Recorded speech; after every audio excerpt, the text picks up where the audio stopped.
So, what did you say next? Sal asks, picking Hermione up off the floor and placing her down on the couch.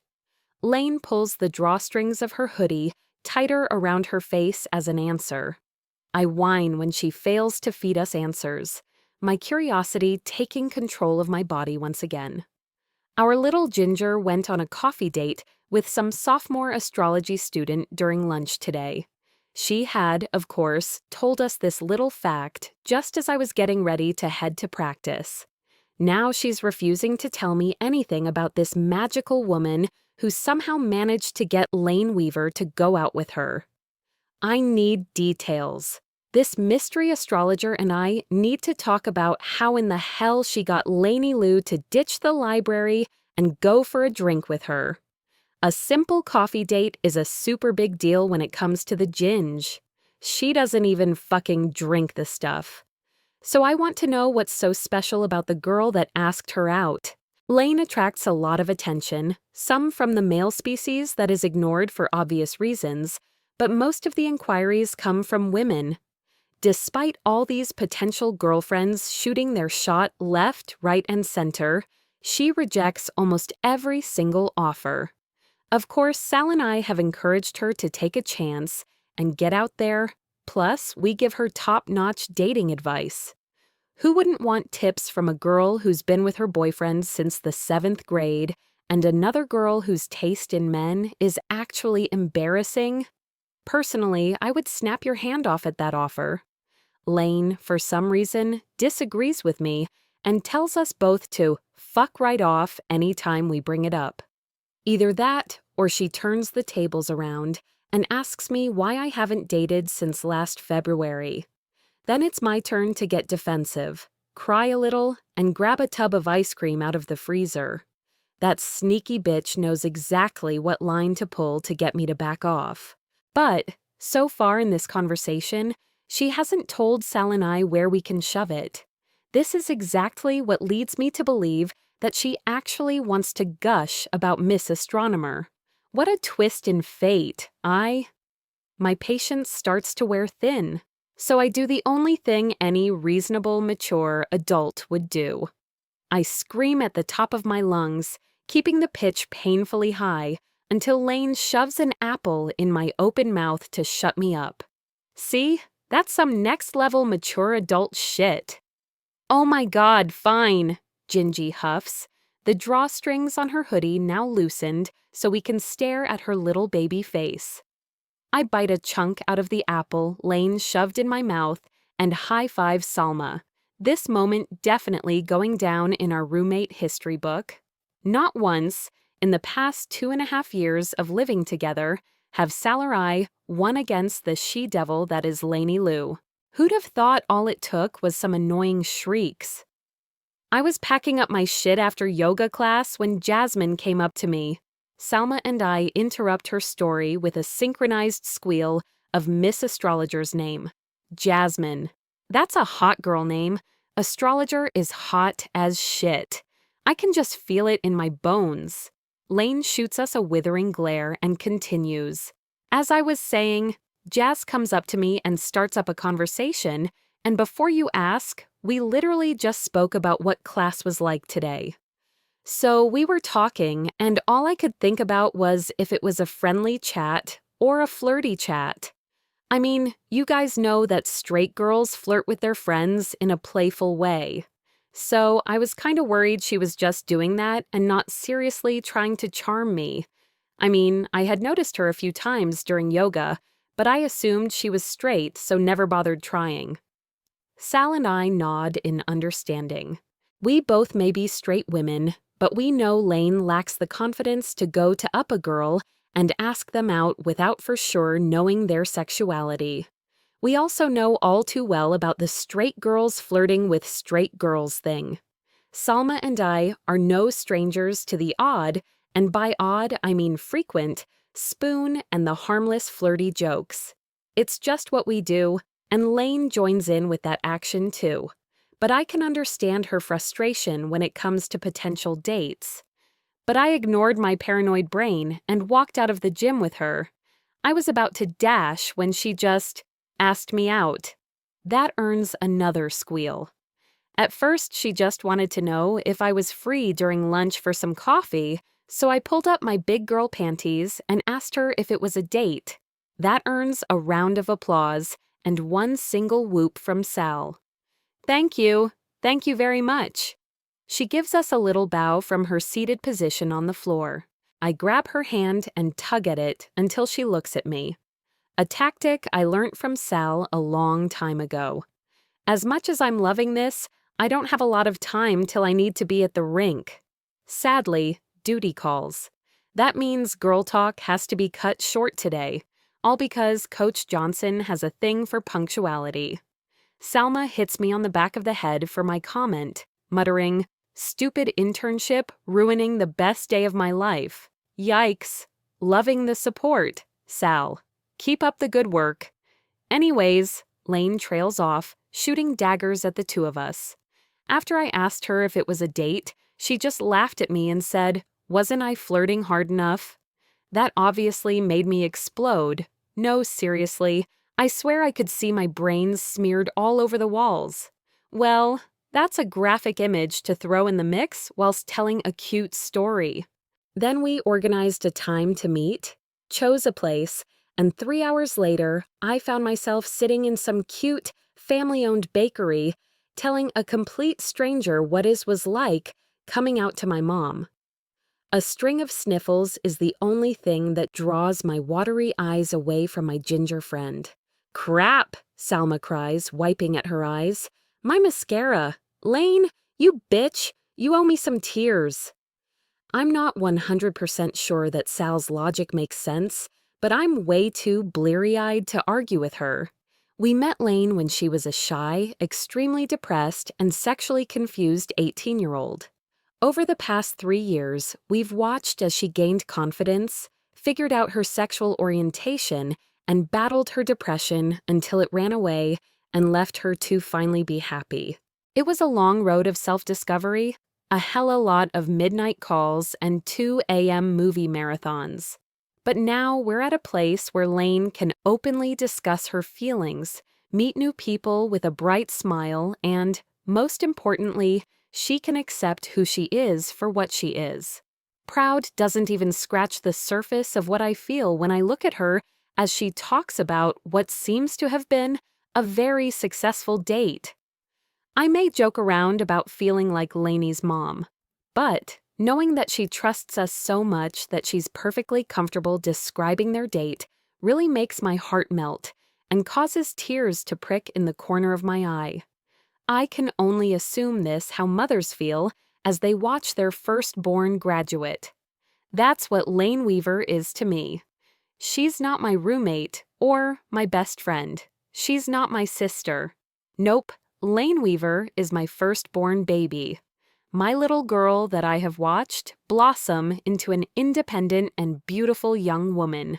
Holy shit, I really do sound like a mom. I really needed a good cry today, I comment, pulling out my phone to check I haven't got makeup smudged all over my face. A good cry was indeed required today. Classes started last Wednesday, I began my internship yesterday, and now I'm sitting on the floor of my apartment on a Friday night in a coat I stole from Everett's wardrobe, black acid wash boyfriend jeans, and a vintage navy blue Michigan University sweatshirt that I had cropped myself, engaging in some next-level juicy girl talk without a motherfucking glass of wine in my hands. I'm exhausted already, and the semester has barely begun. I truly hate my life. All right, kids. I force myself off the floor and drag my Doc Marten-clad feet over to the heavy-ass camera bag resting near our IKEA console table. Mommy's gotta go to work. My eyes lock with Hermione as she curls further in Salma's side. Bitch. Behave! This is directed mostly at Sal, knowing damn well that the second I shut the front door behind me, she's going to get herself, Layne, and possibly even Hermione, wine-wasted. All I know for sure is that I don't want to be the one to tuck in a drunk Ginger and an even drunker Salma. I also don't like the idea of mopping up my kitten's puke, all because my roommate let her drink wine. Is this what it feels like to be a parent? Because if so, I don't think I'm made for that shit. Have fun, both Sal and Layne call when I open the door and start to make my way down the hall. Obviously, I start my walking after I shut, lock, and triply check that our apartment is secure. You can never be too safe. The time reads 3:28 p.m. when my walk to the bus stop begins. Practice starts at 4. That means I have enough time for this 5-minute walk to the stop, then the 10-minute ride to the rink, and on top of that, I'll have more than enough time to set up all my equipment and skate around a bit until practice officially starts. I've been skating since I was born. In fact, my dad claims that Everett came out the womb skating, and I followed right behind him 7 minutes later. I truly have been running behind since birth. So, skating really has been a part of my life since I could walk. I mean, what do you expect when your dad is a Minnesota-born ex-NHL player who, in his free time, religiously plays hockey fantasy team games and coaches a bunch of 11 to 17-year-olds? It only makes sense that his 2 children follow in his footsteps. Not that I'm hockey player material. If some bitch checked me into the boards, there would either be a very overdramatic fall, a whole heap of tears, or death by hockey stick for the girl who decided to come for me. And I'm most definitely not cut out for prison. I get to the bus stop in a record 3 minutes, my legs burning from my speed walk. Did I need to rush to get here? No, I had somehow managed to perfectly time my afternoon so that I would have plenty of time to get to the rink. But I want Coach Johnson to like me. And if my research is correct, thanks to Ev, I know that the key to Madison Johnson's heart is arriving early and leaving late. She likes a hard and dedicated worker. Luckily, I am just that. Sure, I have problems with time management, and I have a habit of overthinking and self-destructing. But I'm a damn good employee and even better photographer. Not cocky, just aware of where my skills lie. I flash the bus driver my student card once he pulls up, then I make my way to the very back seats. Nobody wants to be stuck sitting with all the 16-year-old girls, bitching about who wore what to school that day and who has a crush on who. I'm honestly so scared of teenage girls. I used to be one. I know full well that they're evil, soulless creatures. A tad dramatic, maybe, but very true. High school girls are mean, whether they want to be or not. It's like they can't help themselves. I suppose I understand. High school was tough as shit. You never knew who was being fake, what teacher was going to throw a pop quiz at you on a Monday morning, and what rumor was going to ruin some poor kid's life. I guess it's all a part of young adulthood, a very, very shitty part. The driver parks at the next stop, and a group of elderly women and a few frat dudes make their way onto the bus. How do I know that the bunch of guys are frat dudes? Varsity jackets, backwards baseball caps, and a few knockoff Rolexes. That's how I know. One takes the seat right next to me, which is completely unnecessary because all his friends are sitting at the front, and there are about 1 billion free seats elsewhere on the bus. This is why I hate public transport. Hey, a southern accent? I usually find those pretty cute. That is not the case right now. No. I keep my voice firm. There's no need to beat around the bush. I know I'll end up telling him to fuck off further down the road anyway. Why save him thinking I'm a bitch for later when I can just rip the Band-Aid off now? Quick and only a little painful. Probably a major hit to his ego, but that seems like more of a personal problem. I can always feel guilty later. Bitch, he mutters. Then he got up off the seat and made his way over to his rowdy friends. I'm a few minutes away from the rink when my phone dings, a sound I'm not too familiar with. Yeah, not a lot of people text me. It's always either our family group chat, roommate text chain, or, on the odd occasion, my best friend from high school. This message is from my idiot brother. Everett, Willow, Everett. Willow, Willow, Willow, Willow. Everett. Wills? Everett. This is just plain rude. Everett. Get some manners ASAP. Someone better be dying because my phone is 10 seconds away from taking a hella long walk off a hella short pier. Willow. May I help you? Everett. Hells yeah, you can help me. Why else would I spam you, dimwit? Willow. I'm not sure. Maybe you're just lonely and desperate for love. Sounds pretty accurate to me. Everett. I hate you. Everett. But for real, can you pick me up some Doritos on the way to practice? I'm feeling snacky. Some days I'm super thankful that I have a brother like Ev. He's always been there for me and stuck up for me no matter what. And when we were little, he'd carry on playing dolls with me, even when all his friends would make fun of him. They were all dicks, and of course, Ev ditched them as soon as they tugged on my pigtails and knocked me over on the playground. I think that was the first fight he ever got himself into. He threw a mean right hook at the age of 7. Of course, it goes both ways. I was 13 when I slapped Everett's girlfriend for kissing another boy. And then, at 17, I keyed some douche's car for getting my brother drunk and abandoning him at a McDonald's. But, despite loving the crap out of Ev a lot of the time, there are days that I just wish he had an off button. And right now, as he spams my phone asking if I could pick him up Doritos, I really wish I could power him down. Willow. Aw, sorry. Bus just stopped outside the rink. What a damn shame. Everett. Go to hell. Someone's being a salty bitch about not getting his snack. Being overdramatic must run in the Kennedy blood. My dad is a pouty baby, and so is my Nana. I'm ashamed to admit that the gene did not skip little ol' me. But my dad didn't raise no liar. The bus truly is about to stop outside the rink, thankfully. Those frat boys are starting to give me a damn headache. Dude this and dude that. Throw in a couple of slightly sexist jokes and disrespectful comments to the poor driver, I'm beyond ready to dash off this bus. Obviously not before I flash them my middle finger. Partly because that one guy called me a bitch, but mostly because poor Denise doesn't deserve the abuse. He's such a sweet old man. At this point, I would kill for him. As Denny, yes, I took the liberty of giving him a nickname, pulls up, I double-check I have everything I boarded with. My camera bag is full of heavy and extremely expensive equipment. If I lost, broke, or even got any of it scratched up slightly, I might want to curl up into a ball and die right here on this bus.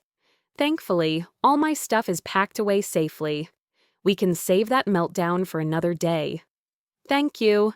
Denise smiles fleetingly at my thanks. I assume because he's sick and tired of rude college kids fucking about on his bus. Denny is a true hero. My feet land across the street from the rink, a cold mid-September chill, making me pull Everett's coat tighter around my body as I walk. It doesn't make much sense, considering I feel like I know the boys all a little better now, but I'm nervous as shit for today. I'm not even sure why. My plan purely consists of snapping a few candid pictures of them team, possibly a posed group photo if I feel like it. It's not gotten to the tricky or awkward part yet. No, that part is when I have to start taking individual photos and conducting one-on-one interviews for the paper. The thought alone makes me nauseous whilst I walk into the building. I can worry about speaking to these men on a more real level another time. Right now, I'm more focused on not eating shit the second my blades touch the ice. God forbid I make more of an idiot out of myself than I did on day 1. Ow! That fucking hurts, you dick! Grayson cries, grasping tightly onto my shoulders as I poke his swollen nose. Of course it fucking hurts. You got a stick slammed into your face. I poke the purpling skin again, trying to be gentle, but also trying to feel for any sort of broken bone. The reason Grayson may or may not have a broken nose is because of the pre-junior league club we help out with every Friday afternoon. Coach Johnson set it up 8 years ago as a way to introduce young kids to hockey. The whole idea is to teach them the basics: how to pass, how you hold the stick, sometimes even how to skate, teach them what some of the rules are, and get them ready to join a junior league team once they're old enough. I started helping when I was a freshman. Then I met Grayson during our first ever practice on this team and roped him into joining me. We've been doing it ever since. I still can't believe you let a 4-year-old get a hit on you. He growls at me like an angry puppy. That is, until he winces in pain again once my finger meets his face. I didn't let her deck me in the nose, asshole. Another wince. It just happened? Leilani Kealoha is one feisty 4-year-old. Gray got too close, probably in the process of taking the stick off her, and so she swung back and clocked him one. There was only a little blood and no audible crack. But what followed after the, as Hastings calls it, gruesome attack was a whole lot of curse words young children should not be hearing. I'm seriously concerned for their tiny little ears. Grayson doesn't have a filter on the best days, but he manages to tame himself down when we're around the kids. That self-control went straight out of the window when Leilani started to laugh at him, cursing, blubbering, wincing from the nose injury she caused. To be fair to her, it was pretty funny. Grayson doesn't think so. The bridge of his nose is all kinds of black and blue because of the accident, and he's not exactly pleased. I wouldn't be either. But I'm not the one who got beat up by a little girl. Do you think it's broken? He asks, like I'm supposed to know what the fuck I'm doing. Sure, I've been playing a high-contact sport since I was little, and, yeah, I've managed to win myself quite the collection of injuries. But I'm no doctor. I've just been poking around in hopes of somehow gaining a sports medicine degree and knowing what the hell to look for here. Not a clue. But I can't feel any bones bursting out of your skin. That has to be a good sign, right? Gray groans out again, flopping his head down to rest on my shoulder. I'm in so much pain right now. That was a half-cried, half-yelled comment. More painful than your hangover was yesterday? I had fully recovered from my nausea, pounding, skull and aching limbs by the time we got on the ice. Hastings, however, seemed to have dug himself an even deeper grave and just lay on the ice for the whole hour, crying out whenever he felt like throwing up. Coach Maddie was not amused. Well, it feels like I'm gonna die today, and it felt like I was gonna die yesterday. You're such an idiot. I left him alone with a child for 2 minutes, and he ended up earning himself a black and blue face. I left him alone for 30 seconds at the party, and he ended up half dead and sobbing on the kitchen floor. At this point, I'm concerned for his health. What in the hell is he going to do when he gets shipped off to play God knows where, and us guys aren't there with him to make sure he's not being a complete fucking moron? I may as well start writing his eulogy now. The door of the medical room swings open gently, whoever walking through making Grayson gasp in joy. Weird. I always thought that he hated humans. "Willow!" he cheers, hopping off the table I had set him up on. I spin around and watch as Grayson scoops Willow into a big bear hug. She lets out a shocked oomph, but settles into it once she's gotten used to the bone-crushing hugging style Grayson usually goes for. The kid is an idiot, but he's also a hugger. I like to compare him to my family golden retriever, Lucy. Thinking about it now, he kinda looks like her too. "What in the hell happened to your face?" Willow asks, once Gray has backed off. She doesn't look completely horrified as she studies his face. I'm not sure if that's because she's used to seeing Everett all bashed up, or if Grayson genuinely doesn't look that horrible. But either way, I'll take it as a good sign. "Some dick sticked me." Pfft, as if I'm going to let him get away with that. Mark my words, by the end of practice today, everyone on the team will know that he got beat up by a 4-year-old. It doesn't look too bad.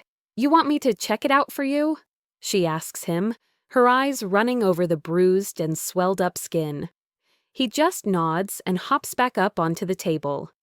So, Willow starts, setting some big-ass bag down on the floor. What really happened? The question is directed at me as she shrugs an extremely oversized windbreaker off her petite shoulders. A 4-year-old girl got mad and clocked him one. Well-deserved, in my opinion. Willow bursts out laughing and takes a step closer to a very pouty Grayson. He, of course, isn't too pleased that I exposed him and makes a gesture of slitting my throat open. A bit overdramatic, if you ask me. "Aw, it's okay, Grayson. It happens to the best of us." Willow trails off at the end, desperately trying to keep a straight face. "Really? You've been sticked in the face by a child before?" His voice is far too hopeful. I'm only guessing, of course, but I'm 99% sure Willow has never been beat up by an angry 4-year-old. Well, it's never happened to anyone I know, but I'm sure it's super common. Willow's words are positive and supportive, but her face and tone tell a completely different story. She's mocking him in the sweetest way possible. "You're supposed to be on my team," Hastings whines like the baby that he is. She giggles softly and moves over to her huge equipment bag, pulling out what looks to be a small purse. I really struggle to see how a credit card is going to magically heal Grayson's nose, enough for him to go full out in practice today. He slacked off yesterday, obviously because he was half dead on the floor, but we can't afford to have our goalie fucking around, especially when the season is right around the corner. This, she holds up the leather-looking purse, is S. Clumsy Girl's kit of survival. I laugh at that, mostly because I can so imagine her slipping up 24/7 and walking into door frames and finding random bruises littering her legs she got from doing God knows what. That's because Everett is the clumsiest hockey player I have ever met. Seriously, I can't even begin to count the number of times he's ate shit making his way to the blue line, or slipped up in the shower, or burnt his arm from cooking a few eggs. He's a walking disaster most days, so I'm not surprised his twin sister holds the same trait. Willow unpacks her little kit, gently placing each item in a straight line. She also starts muttering the order that she needs to use them, and proceeds to put the stuff in order of use. My control freak senses are tingling. I've always had a good eye for stuff like that. My little sister, Blair, got diagnosed with OCD when she was 14, and my oldest brother, Seth, is a chronic perfectionist.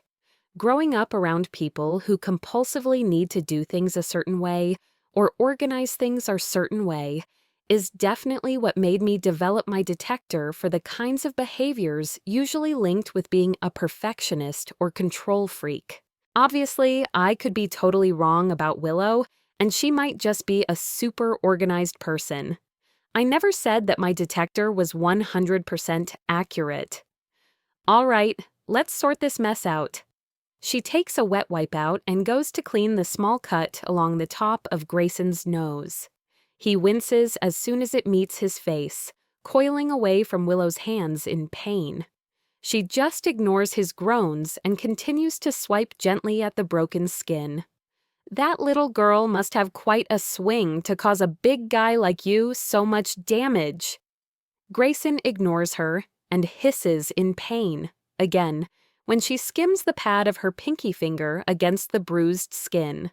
So, I answer her instead.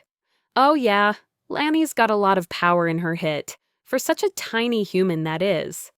I'm not supposed to have favorites. Something about it not being fair to the other children.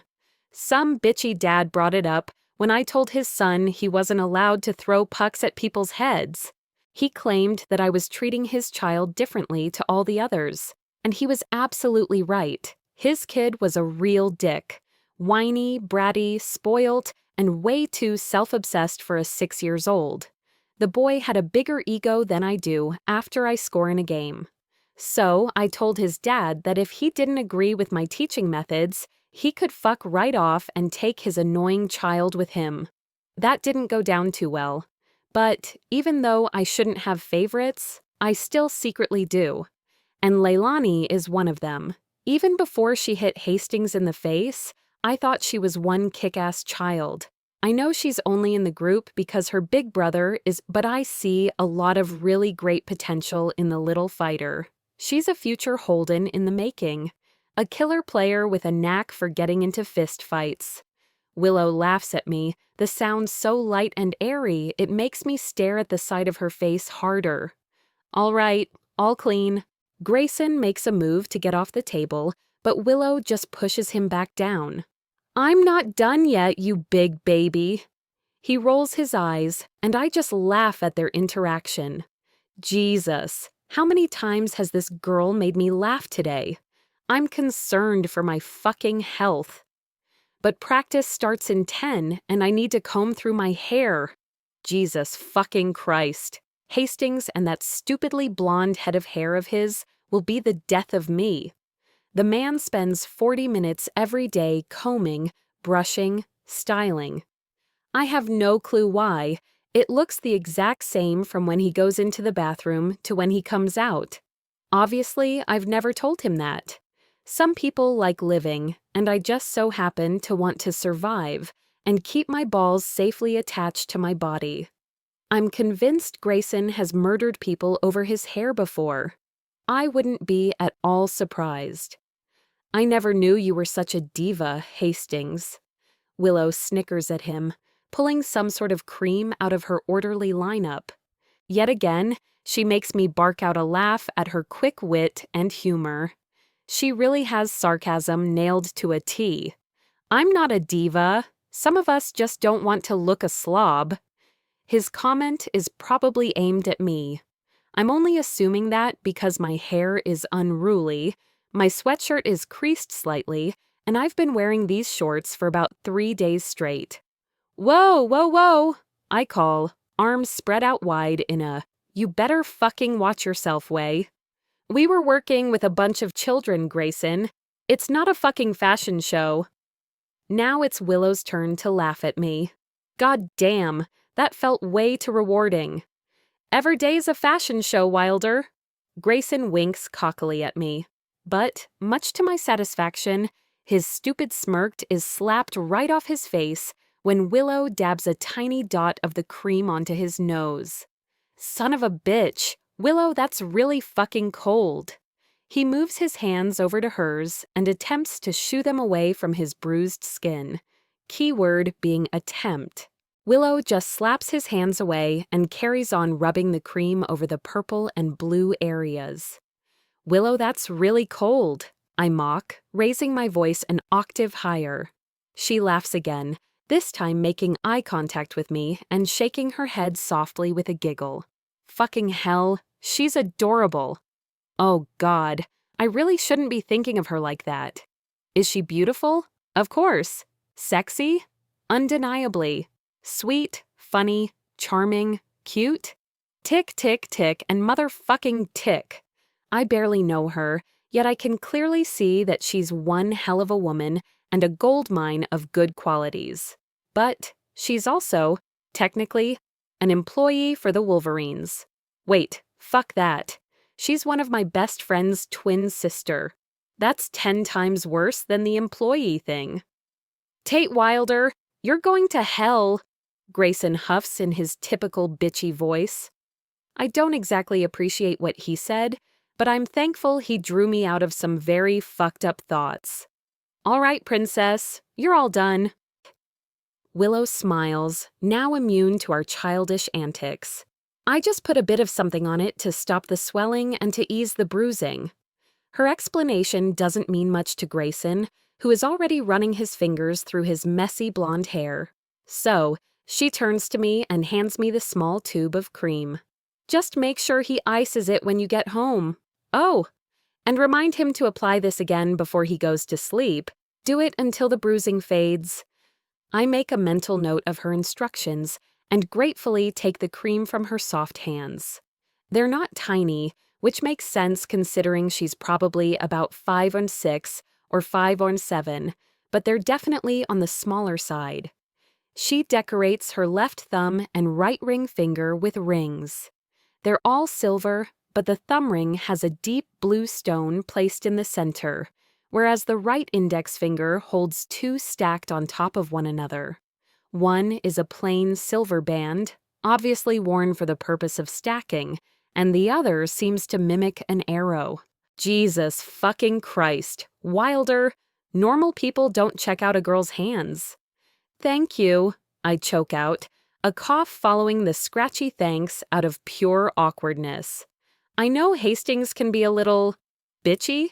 Exactly.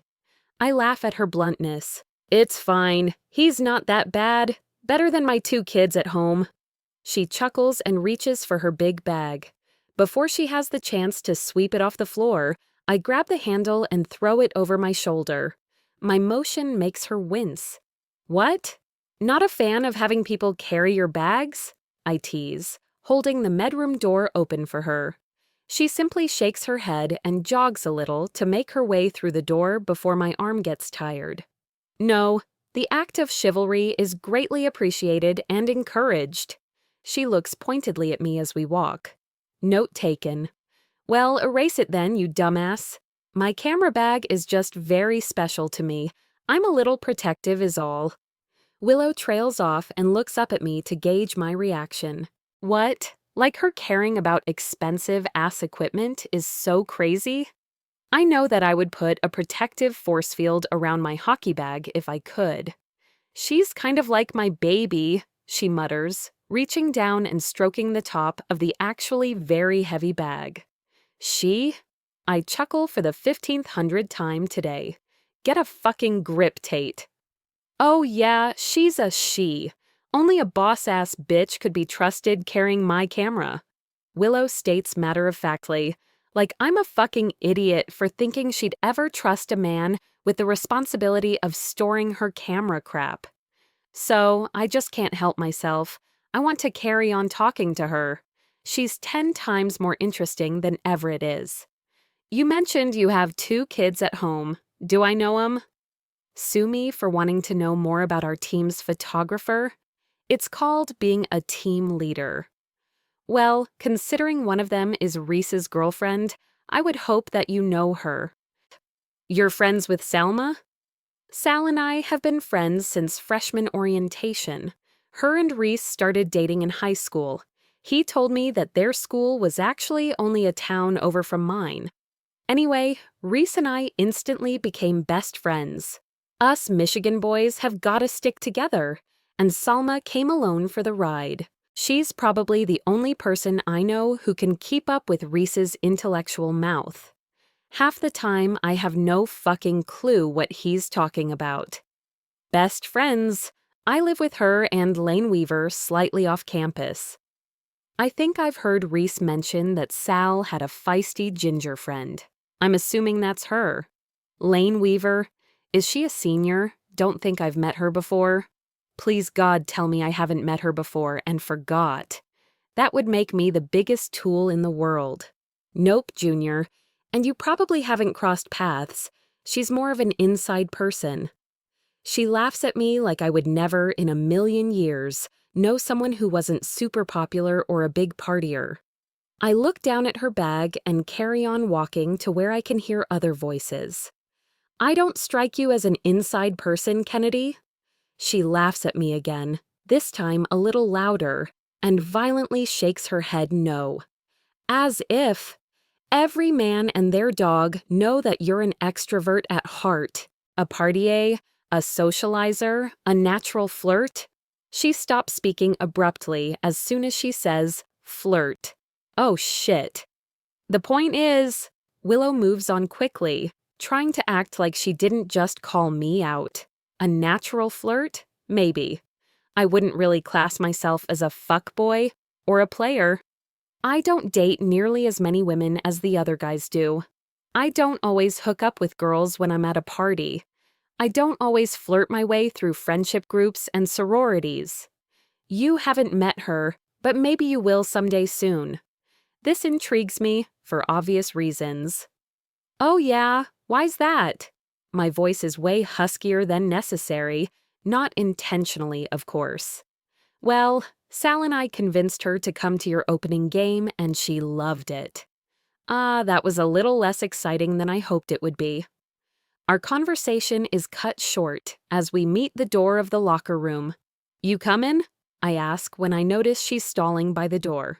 In there? I don't know about that. Her laugh fills up the dull hall. Oh, come on. No one will be undressing. It'll just be skate tying and padding up. She might be a little reluctant now, but I really think that the energy this locker room brings will help her understand us all a little better. It might give her a better idea of team chemistry. Who meshes with who? And more importantly, who doesn't mesh with who? For example, I do not work well with Charlie Donovan. He's a clown. Totally obsessed with himself, which is a bit weird considering a junior stole his spot on the starting lineup. He's just a self-righteous dick. Okay, lead me into the lion's den, Wilder. I chuckle and open the door for her. Yes, ma'am. The once buzzing room falls silent the second Willow steps foot through the door. Maybe it's because the only woman to have ever set foot in the men's locker room is Coach Johnson. Or maybe, just maybe, it's because Willow is looking hot as fuck in her dark jeans, cropped sweater, and oversized windbreaker. Someone stop me before my face meets Ev's fist. There's only a handful of guys already here, which checks out because practice isn't scheduled to start for another 10 minutes. Grayson is sitting in the far corner, tightening his skates and trying to hide his face from the door, knowing damn well that the second Everett walks in and sees his bruise, it's game over. The other guys are all in a group. They were chatting away whilst strapping on their knee guards. Now they're just staring at Willow as she awkwardly switches her weight between her dock-covered feet. Well, Holden starts, a dirty fucking smirk painted across his face. This is new. Welcome to the men's locker room, Kennedy number 2. I'm sure you'll hate it. Logan finishes off, a 10 times less flirty and 10 times more friendly smile on his face compared to the one Holden flashed at her. Willow laughs off her shyness and rolls her shoulders back. Clearly jokes are the way to Willow Kennedy's comfort. Noted. You're such a fucking idiot, Wilder. So, boss? Her eyes flick over to me instantly. Where'd you want me to lay the baby down? I don't think we have a crib anywhere around here, but I could always... Willow playfully shoves me with a roll of her eyes. Har har, you're a comedian. She keeps her face dead serious, her tone matching the stern vibe she's got going on right now. I know she's joking about, but if I didn't know that, I'd probably be shit scared of her. Why, thank you, Miss Kennedy. I bow slightly. A compliment from you means more than you will ever know. My voice mimics some trust fund frat bro. Honestly, it makes me feel slightly ill. Willow just rolls her eyes at me again, but now there's a playful smile on her lips. I like that a hell of a lot more than I like the scary, you and me need to have words, look. You can put my baby down on the table, Wilder. She says it again with that sharp, cutthroat voice, although I think that someone needs to tell her that her cheeky smile is a dead giveaway. Continuing our little game, I swing her bag slightly and make my way over to the small table Coach Maddie usually slams her hands down on. A gasp rings through the room. Tate! Willow gasps. If you drop my bag, I swear to Lucifer, I will ruin your life. The room fall relatively silent again, apart from the odd snicker. Don't you worry, Kennedy. I would never hurt you or your baby. You fucking idiot.